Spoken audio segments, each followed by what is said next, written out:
Hello, everybody. This is a tropical update for October 31st. It's spooky season. Happy Halloween.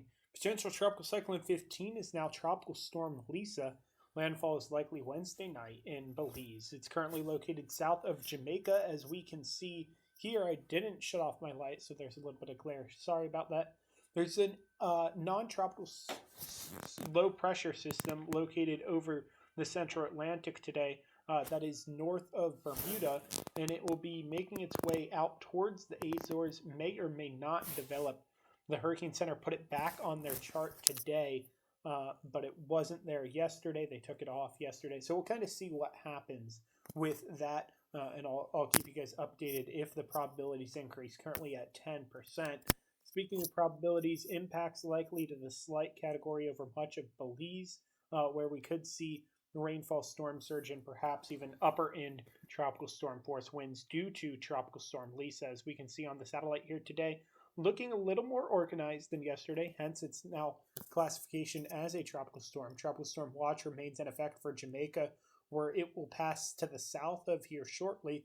And then, as I mentioned, Wednesday evening, it will make landfall as a hurricane, possibly in Belize, although that's becoming increasingly less likely with time here. And the Hurricane Center mentioned a significant downgrade in the forecast is possible with their next advisory after looking at the 12Z models, which I'll show you here now, which do in fact decrease the strength of this storm to not a hurricane by the time it makes landfall in Belize. Possibility it could cross over to the Pacific. I'm not counting on that. Again, that doesn't happen all that often, as it is also worth noting 3 to 5 inches of rain possible in Belize, isolated to 8 inches. That's significant.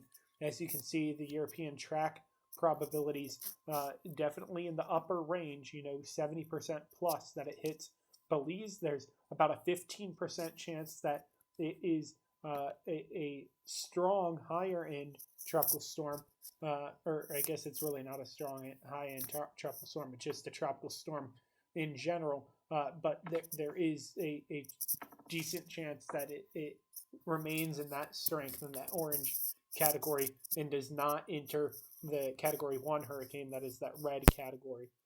You can hardly even see it up in the upper right-hand corner. Here are the European 0Z plumes. Speaking of the 0Z European model, as I've mentioned, there's that non-tropical area over the Central Atlantic we'll continue to monitor. There's also a little bit of action coming near Hispaniola, southeastern Bahamas, into perhaps the Caribbean Sea again, and we'll continue to monitor that. That's reflected as well, here in the GFS, where it does have a little bit of something going on in the Caribbean, perhaps moving in a north-south direction, which, is something we need to keep an eye on as we know what can possibly happen with storms such as that one. So again, Lisa is our main concern at the moment, mainly for the country of Belize and surrounding vicinity there, mainly due to rain, not going to be a huge wind maker. That's all for now. Chris Dixon over there, Kinetic Media.